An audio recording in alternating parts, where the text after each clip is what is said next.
ngeen jëf ci ànd bi ak télévision Futurs Médias ñu ñëwaat rek ci soir d'info ni ñu ko defee saa su nekk rek waxtaanee ñaari ponk yoo xam ni tànn nañ ko indi ko fii bu ñu jubloo it ci loolu bu ci noppee dañuy dem ci xibaar yi ak rédaction bi ci kanam lay doon du ñàkk ñu ñëw si ak ñi nga xamante ne rek tànnal nañu tey ay fait yi gën a am solo ci dëkk bi daal di ñu koy jébbal di leen nuyu bu baax a baax di leen ziar te leen di jox seen wàccuwaay ñaareelu pàcc bi ñu jagleel ko la nga xam ni moo xew ca Guinée ndax it ay manifestation mu ngay wéy di am lépp rek ngir bañ ñu indi ab coppite ci constitution bi lenn rek moo leen tax a jóg mooy fexe président Alpha Condé bañ a am ñetteelu mandat du ñàkk dinañ fi dalal ci kanam ki nga xamante ne moo di Idrissa Bari nekk coordonnateur bu Front National pour la défense de la constitution section Sénégal bu ñëwee rek ñu gën a yaatal ci li nga xam ne mooy taxawaay bi ak liggéey bi li nga xam ne ñu ngi koy tëralee fii ci réew mi ak yeneen mouvement citoyen yi nga xam ne ñu ngi leen di jàppale ci xeex boobu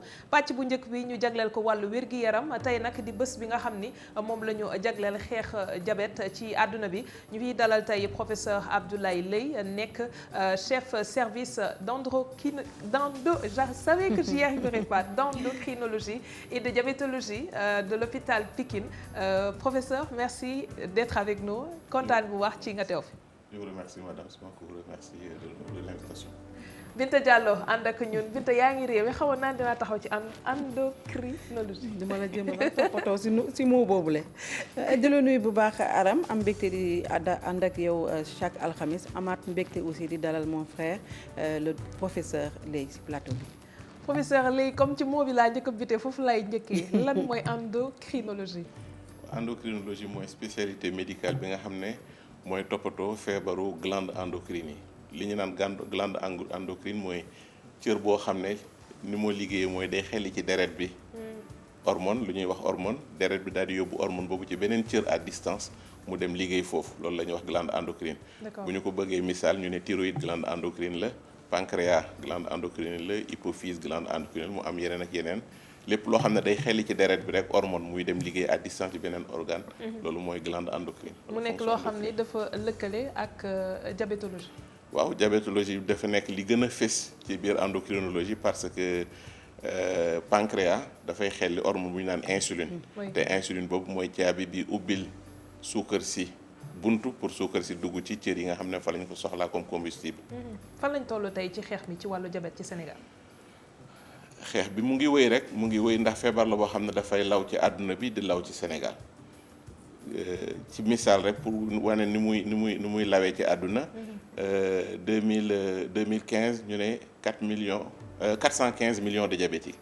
2017 ñu dem 425 millions donc mu yokk 10 millions ci fan yi Fédération internationale du diabète daal di génne les chiffres de 2019 ñu ne 463 millions muy yokk ci ñaari at 40 millions de diabétiques ci àdduna bi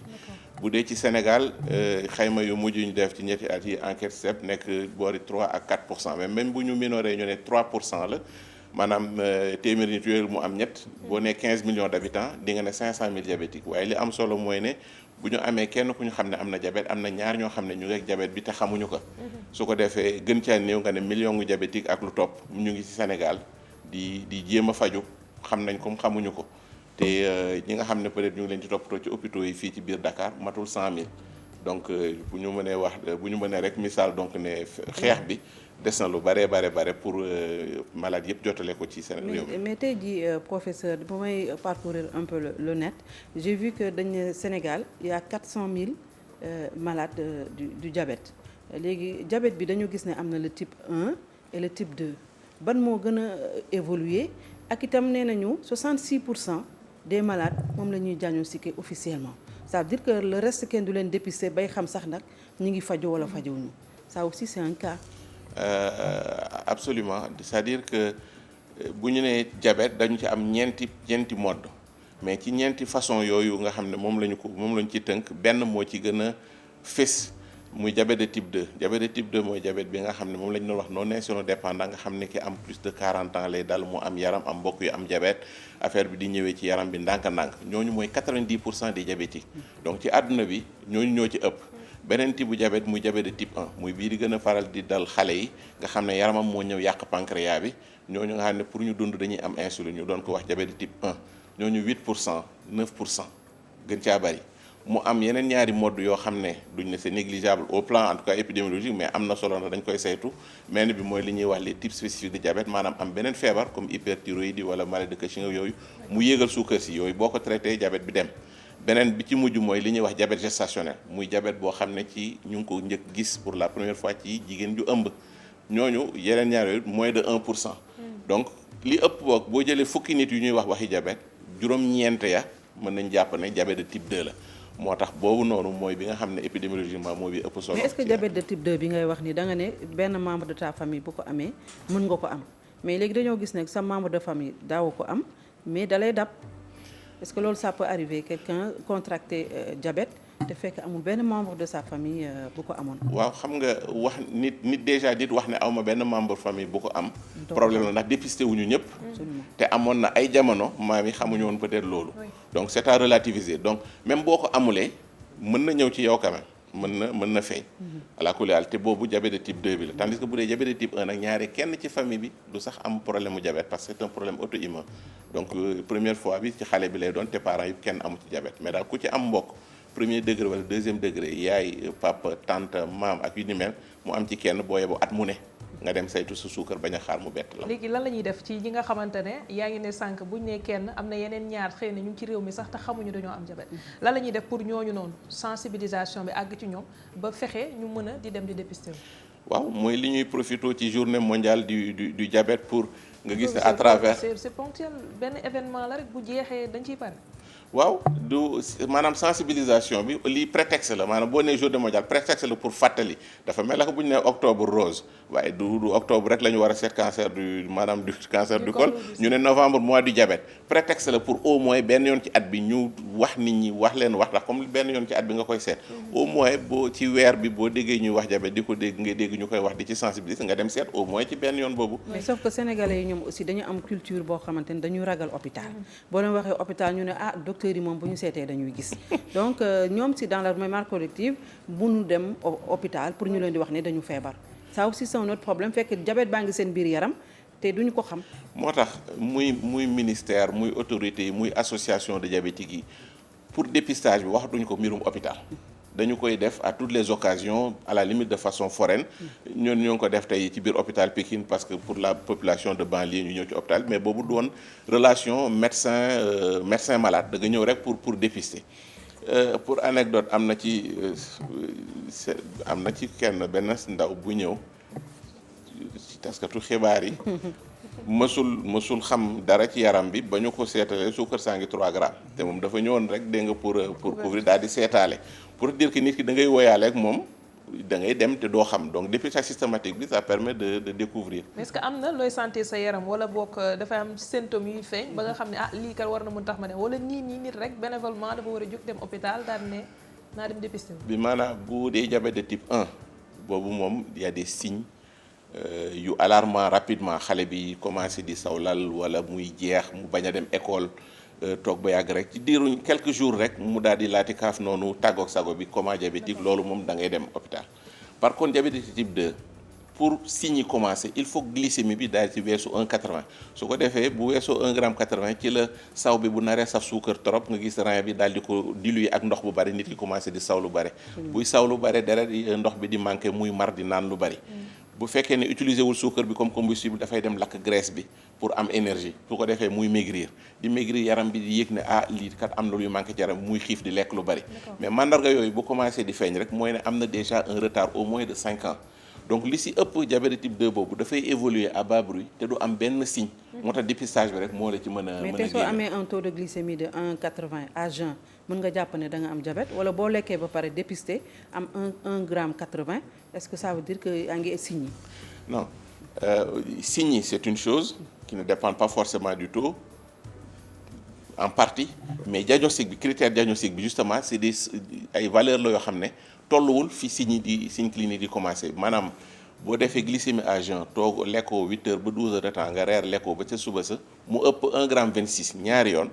ñu ne diabétique nga bu fekkee ne dañ la fekk ci journée bi rek moo xam lekk nga ba pare wala quelle que soit l'heure au hasard ñu def glycémie bi mu ëpp 2 grammes par litre fekk nga am benn ci signes yi yaa ngi maigrir wala yaa ngi saw lu bare wala yu demee noonu am ci benn rek ñu ne am nga diabète bu fekkee ne nag da nga nekk diggante ñu ne glycémie normale warul weesu 1,1 mais diabète c'est 1,26 am na xam ne ñu ngi ci diggante 1,1 ak 1,26. dañuy soxla léeg-léeg def benn test bu ñuy wax hyperglycémie provoquée par voie orale pour jéem a démasquer ndax kii diabétique la wala intolérance au glucose du ñuy wax prédiabète la am. donc dafa am charte porté diagnostic gu diabète yu leer nañ yoo xam ne foog nga jaar fa bala ñuy mën a commencer traitement. dépistage boobu coût bi ñaata la. mais ça ne coûte rien maanaam glycémie ci deret nii 1000 francs ba 2000. bu fekkee ne li ñuy def dépistage test ci bandelette bi normalement 250 francs lay war a jar.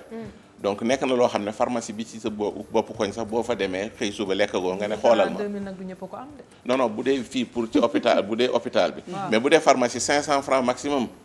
loolu la bandelette bi di dikkee te mënoon a nekk sax moyen. mais tey jii docteur dañuy gis koo xamante ne defe naan kii am na diabète dagg nañu tànk bi donc man damay arrêté lekk suukar am na ñoom dañuy dem volontairement ci pharmacie bi jënd seen sucre boo xamante ne c'est pour les diabétiques mais loolu est-ce que c'est recommandé par la médecine parce que le corps aussi a besoin de sucre. waaw xam nga dañoo gis suukar bu weex bi. defe na loolu mooy suukar mais en réalité mburu ceeb cere macaroni mboq. yooyu yëpp céréales yooyu yëpp bu duggee ci yaram bi boo ko yaram bi toogee sucre lay indi donc maanaam suukar bu weex bi amul benn espèce d'importance du loolu moom mooy tax cerveau bi fonctionner sauf fekkoon da nga nekk hypoglycémie loolu benn la ñaareel bi mooy par rapport ak suukar peut-être li ci danger bu la ngay dem di dem jëli sucre diabétique maanaam suukar dafa mel comme cigarette wala drogue dafay am li ñuy wax addiction au goût sucré donc nit ki dafa war a yar làmminam pour mën a naan thé bi wala café bi wala jus bi ak li gën a néew ci sucre wala sans sucre ndax nit dina naan café sans sucre mais boo tàmmee muy saf sucre torop nga bàyyi fi sucre bu weex bi dem jëli sucre diabétique bi ça rend un mauvais service parce que yaa ngi toujours la dépendance au goût sucré là et c'est ça qu'il faudrait éviter. alors suñu ñëwaatee ci complications yi parce que Binta tudd na benn peut-être amputation la ñuy rek mais est-ce que am na yeneen type de complications yoo xam ne mën na découler ci feebaru diabète. alors bu ñu nee diabète de type 2 waxaguñu nañuy bàyyi 1 parce que comme 2 bi moo gën a bari mais bu ñu nee diabétique de type 2 benn problème bi njëkk mooy nit ki du ànd ak diabète kese bu diabète de type 2 bi ñëwee hypertension mu ngi à côté cholestérol bu yéeg mu ngi à côté bu fekkee ne nag nekk na ku am yaram obèse wala en surpoids ba pare du def sport boole ci di dox loolu mooy indi li ñuy wax athérosclérose maanaam siditi mu am ay ndàbb yu fay kole ba nga xam ne bu waroon a toll nii pour deret bi di jàll dafay sew ba yoon bi day fattu su ko defee fattu boobu mooy indi complication macrovasculaire mooy yoon bi si di war a jaar dem ci cerveau bi daal di fatt ñu indi AVC indi paralysie bu dee ci xol bi la moo indi crise cardiaque bu dee ci tànk bi la mu daal di indi góom boo xam ne du wér ba di indi amputation parce que bu fekkee ne dañ ko yéex a jël en charge noonu muy nekk ci artères yu mag yi daf koy nekkee ci artères yu sew yi moo nekk ci bët moo tax bu diabète bi yàggee am prolifération ci rétine da ngay dem ba nit ki du gisati ndax loolu du lu ñuy opérer mu deñ wala looy sol lunette mu dem mooy indi cécité bi bu dee ci rein bi la moo koy indi mu fattu dootul mën a segg deret mu indi insuffisance rénale ba ñuy dialyser bu fekkee ni ci tànk yi la aussi mu jàpp neer yi ba nga xam ne nit ki dàllam day dem te du ko yëg wa ilaa muy def ay traumatisme ay gaañu yoo xam ne du metti ba tax tànk bi muy indi ay problème en plus des infections. est-ce que nit mun na ne tey jii man naka laa mun a def pour bañ a mun a am diabète par rapport à ce que je mange ou à ce que je bois est-ce que mun nañu wax ni nit mun nga dund ba faatu nga lekk lu la neex doo am diabète wala da nga war a am benn hygiène de vie alimentaire même. waaw ça loolu question la bu ku nekk war a poser boppam ci biir loolu am na ci loo xam ne mënoo ci dara am na ci loo xam ne mën nga ci dara li nga xam ne mënoo ci dara juddu ci famille boo xam ne dañoo am diabète nga prédisposé à devenir diabétique loolu mënoo ci dara ngay màgget say cër di màgget di am bijaaw pancréas bi di màggete noonu loolu mënoo ci dara ku bañ a am diabète boo xam ne si lié à l'âge da ngay bañ a màgget rek nga dem avant terme loolu mënoo ci dara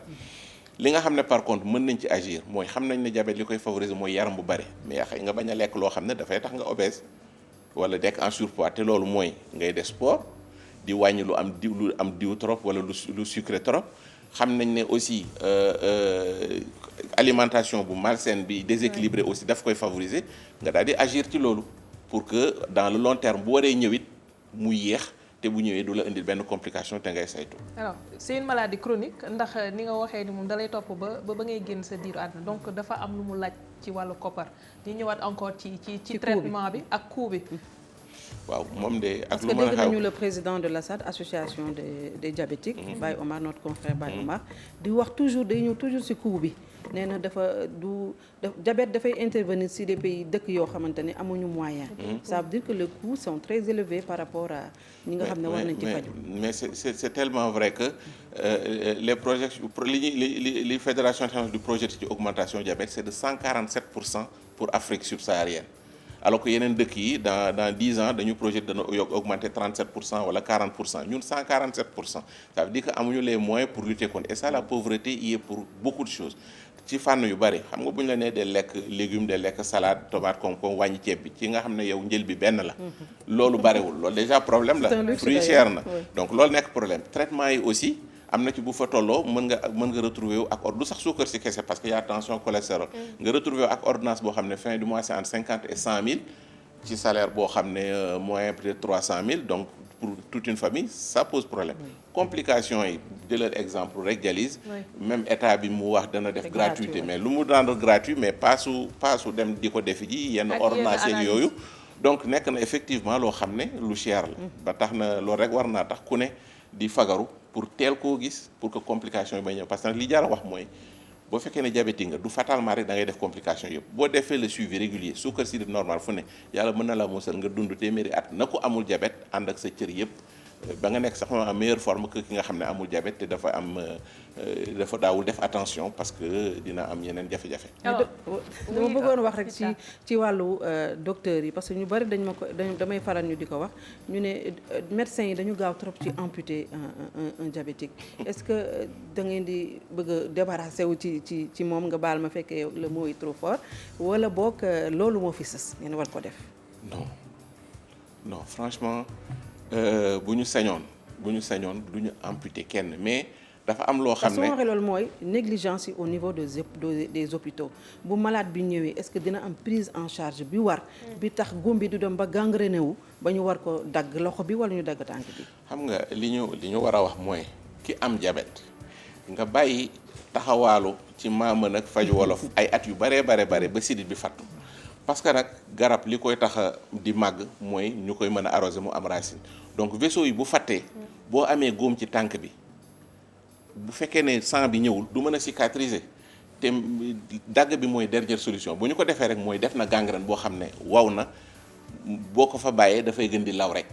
loolu mooy tax c'est vraiment en dernier ressort te pied diabétique ndax li ñuy wax loolu nga tuddee pied diabétique dafa am problème vasculaire muy deret bi circulé wul mu am problème nerveux mooy ne nit ki du ci yëg lu bari mu am problème infectieux te léeg-léeg infection bi dana toll foo xam ne comme bu dee gangrène gazeuse am boo ko laalee mu mel ak luy laal xorom noonu loolu day law ci tànk bi 24-48 heures donc daf ciy bare yoo xam ne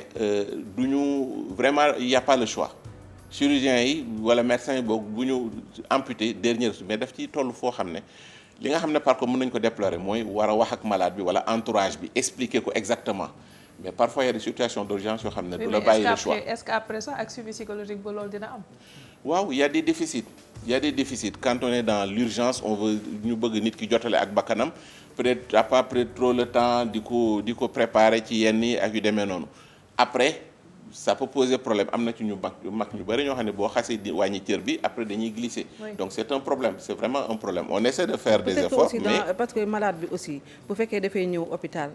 te du gis aussi docteurs yi parce que vous aussi docteurs yi pour ñu jot ci yéen dafay metti rawatina professeurs yi nga xamante ne ils sont entre des séminaires dans les amphithéâtres à travers le monde donc boo ñëwee tey jii nga war a gis docteur bi ne docteur bi nekku fi à la longue da ngay dem ba taay nga ne naa dem seeti sëriñ bi xëy na mu faj ma aussi y a ça.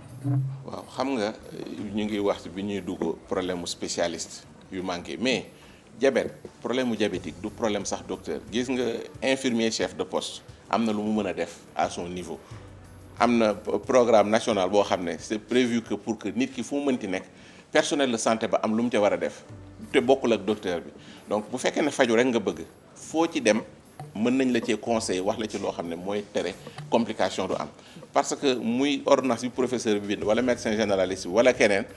ci même garab yi la rek donc finalement mu ngi dellu ci nit ki est-ce que dina ko suivre est-ce que am na les moyens pour suivre foofu la problème bi nekk. mais Dakar lu ci bëri si la moyens yi nga xam ne déployé nañ ko bokk pour faju diabète bi concentré wu parce que fu mel ni Tamba tey waa Assad bi ñuy célébrer seen journée loolu la ñu déplorer le manque de centre de prise en charge pour diabétique yi foofu noonu bu fekkee ne ku am lu mel noonu war a rallier Dakar wala zone bu gën a rapproché pour faju loolu tamit c'est un coût à ajouter ci paj. Effectivement loolu déficit la boo xam ne c'était une anomalie parce que dañu manqué woon spécialiste ñu am ay cardiologue mais amuñu endocrinologue diabétologue c'est 2 ans juste 2 ans te ñu commencé formation bi on est en train une trentaine de spécialistes de les former bu ñu demee ba dëkk gox bu ne am endocrinologue diabétologue spécialiste dana mën a def centre de soins dirigé ko comme il se doit avec toute une équipe pour mën a gérer les patients et là ministère mu ngi ciy jàpp wax dëgg yàlla avec les bourses yi ñuy favoriser pour les spécialisations leneen li mooy formation bi ñuy def pour les infirmiers pour les sages-femmes parce que c'est un tout la disponibilité des médicaments vraiment et ça les régions ne sont pas oubliées en tout cas ils essaient de déployer pour que ça soit accessible pour tout le monde mais c'est difficile mais on va y arriver. mais docteur tey bu amee benn diabétique boo xamante ni loxoom jotul ginnaawam te diabétique dafa war a am un régime alimentaire yow léegi lan nga koy conseiller muy lekk parce que koo xamante ne yow benn bool nga mën a bokk ak toute la famille ceeb la